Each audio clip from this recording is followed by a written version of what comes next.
Asian economies are known for rapid growth, innovation, and resilience. But what if I told you that in 2025, some of these very nations are on the edge of a debt disaster? Today, we're uncovering the top 10 Asian countries drowning in debt and the hidden truths their governments don't want you to know. Before we dive in, drop a comment below which Asian country do you think is at the top of this list. And don't forget to hit that subscribe button and turn on notifications so you never miss a deep dive like this. Let's get started. Debt isn't just a number on paper. When a country's debt spirals out of control, it means higher taxes, job losses, currency crashes, and sometimes even civil unrest. In Asia, debt has exploded due to massive infrastructure spending, COVID-19 recovery costs, and in some cases, mismanagement or corruption. But who's in the worst shape? Let's break it down, starting at number 10. Malaysia finds itself at number 10 on our list, with debt levels that have quietly but steadily grown over recent years. In 2025, Malaysia's debt-to-GDP ratio has climbed to around 70%, a concerning figure for a country that, until recently, was seen as one of Southeast Asia's more fiscally stable nations. So how did Malaysia end up here? First, let's break down the sources of this debt. The government has invested heavily in massive infrastructure projects, from railways and highways to ports and energy facilities. The goal? To boost economic growth, improve trade routes, and make Malaysia more competitive on the global stage. On paper, these projects promise long-term benefits. But here's the catch: these projects are expensive and many of them are funded through borrowing. The problem is compounded when project delays, cost overruns, or corruption scandals emerge, something Malaysia has unfortunately experienced. Remember the 1MDB scandal? While that's in the past, the aftershocks are still felt today in the form of cautious investors and higher borrowing costs. Secondly, the government has had to spend heavily on subsidies. These subsidies cover fuel, electricity, and food to protect citizens from rising global prices. While well-intentioned, these policies have drained public finances, forcing Malaysia to borrow more to cover basic expenses. Third, the ringgit, Malaysia's currency, has weakened against major global currencies in recent years. This means that repaying foreign-denominated debt is now more expensive, adding to the financial pressure. Now let's talk about the consequences. A higher debt load means more of Malaysia's budget goes to paying interest instead of funding schools, hospitals, or social programs. It also means that if global interest rates rise, as they have recently, Malaysia will have to pay even more just to service its debt. And there's a deeper risk. If investors lose confidence in Malaysia's ability to manage its debt, they could pull out, causing the currency to fall further and triggering a financial crisis. Is Malaysia heading toward a debt trap? Or can it turn things around? That's the big question, and one that will depend on tough choices in the years ahead. Malaysia's situation reminds us of a key lesson. Borrowing isn't always bad, but when debt piles up without enough returns, the bill eventually comes due. If you're watching this and you're from Malaysia or know the country well, let us know in the comments, do you think the government's debt strategy is helping or hurting the nation's future? Thailand comes in at number 9 with a debt-to-GDP ratio hovering around 77% in 2025. Thailand's debt problem began during the pandemic, when the government rolled out large stimulus packages to support households and businesses as tourism collapsed. Let's put that in perspective. Before 2020, tourism made up about 20% of Thailand's economy. The pandemic wiped out that income almost overnight, forcing the government to borrow heavily to keep things afloat. Fast forward to 2025. While tourists are returning, recovery has been slower than expected. The government continues to spend on subsidies and stimulus measures, hoping to revive growth. Meanwhile, ambitious infrastructure projects, including high-speed rail and airport expansions, have added further to the debt load.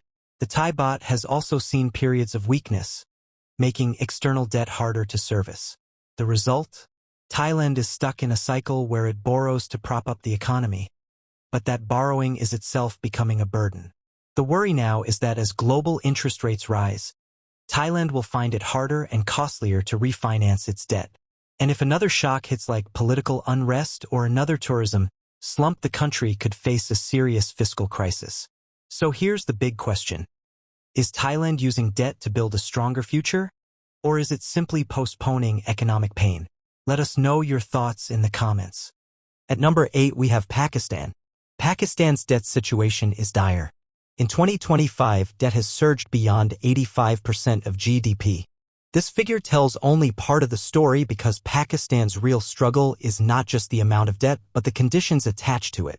Pakistan has borrowed heavily from the International Monetary Fund, IMF, China, and other lenders to stabilize its economy, fund public spending, and cover balance of payment deficits.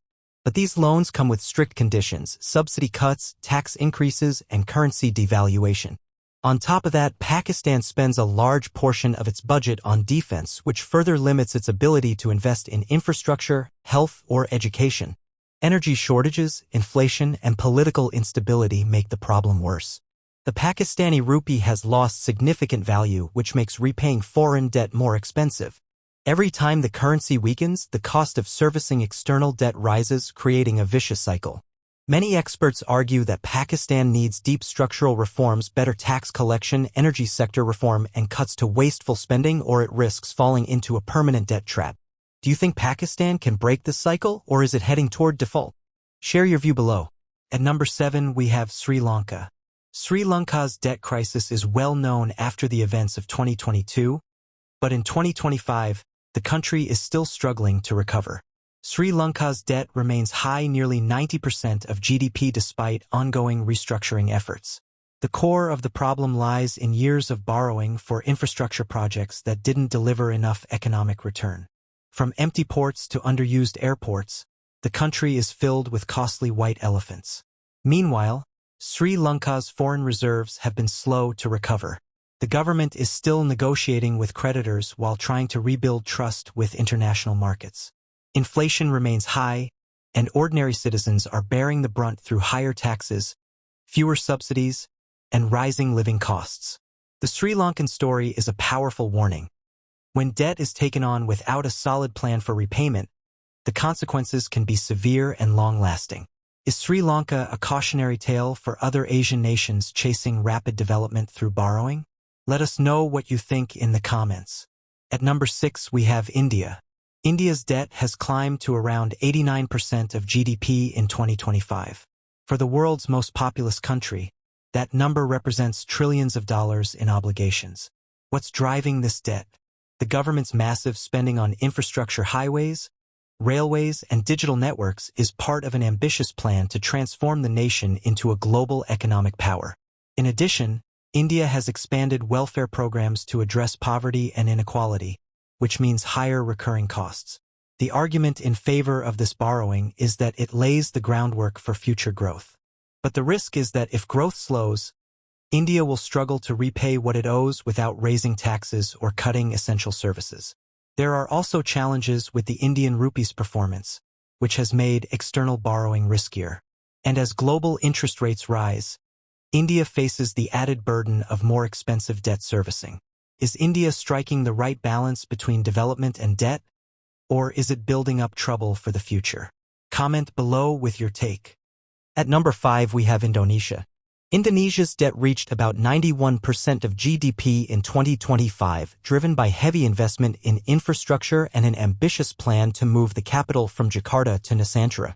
The capital relocation alone is costing tens of billions of dollars, and while it promises long-term benefits such as reducing congestion and environmental stress in Jakarta, it has required massive borrowing. Indonesia also spends heavily on energy subsidies to keep fuel and electricity affordable. These subsidies have ballooned as global energy prices rose, adding to the debt load. The Indonesian rupiah has seen periods of volatility, and foreign investors are watching closely. If debt continues to rise without clear returns, confidence could erode, leading to capital flight and currency weakness. Is Indonesia investing in its future wisely, or is it risking its financial stability for grand ambitions? Let's hear your thoughts in the comments. At number 4, we have Philippines. The Philippines' debt hit about 94% of GDP in 2025. The country borrowed heavily during the pandemic for social assistance, vaccines, and recovery programs. But the debt didn't stop there. The government has continued to take on loans to fund its build infrastructure push. While these projects aim to modernize transport and logistics, critics argue that the pace of borrowing is unsustainable. The peso has weakened, increasing the cost of repaying external debt. Inflation has also eroded purchasing power, making life harder for ordinary Filipinos. Debt servicing now consumes a large portion of the national budget, leaving less room for health, education, and other essential services. Is the Philippines on the right track, or is it time to hit the brakes on borrowing? Share your perspective in the comments. At number 3, we have Vietnam. Vietnam's debt-to-GDP ratio in 2025 stands at around 96%. The country has grown rapidly as a manufacturing hub, but this growth has come with rising public borrowing. The government has invested heavily in infrastructure, ports, roads, power plants to support industry. But concerns are growing that Vietnam is becoming over-leveraged, with debt levels that could limit future policy options. Foreign debt has increased, exposing Vietnam to risks from currency fluctuations and higher global interest rates. Investors are starting to question whether Vietnam can sustain such high debt without slowing down its economic engine. Could Vietnam be the next debt bubble in Asia? Let's discuss in the comments. At number 2, we have China. China's official debt crossed 100% of GDP in 2025, but that figure likely underestimates the true level when you include local government debt, state-owned enterprise borrowing, and shadow banking. The government has poured money into infrastructure, housing, and stimulus to keep growth strong. But this model is starting to show cracks. Many local governments are struggling to repay their debts, and some real estate giants have defaulted. Rising debt makes China more vulnerable to financial instability. A slowdown in growth combined with high debt could shake not just China, but the entire global economy. Is China's debt the ticking time bomb that could trigger the next global crisis? What do you think? And at number 1 on our list is Japan. Japan remains the most indebted nation in Asia, with debt exceeding 260% of GDP in 2025. This staggering number is the result of decades of borrowing to fund stimulus programs, social welfare, and public works. Japan has managed to avoid crisis so far thanks to low interest rates and strong domestic demand for government bonds. But as the population ages and the workforce shrinks, the question is, how long can Japan sustain this? If interest rates rise sharply, Japan's debt servicing costs could explode, leaving the government with few options but to cut spending or raise taxes. Is Japan defying economic gravity, or is a reckoning inevitable? Tell us what you think in the comments. So there you have it, Asia's debt crisis exposed. Which country's debt worries you most? Let's debate in the comments. Comment below, and if you found this eye-opening, smash that like button, subscribe, and share this video to wake up more people about the coming debt storm.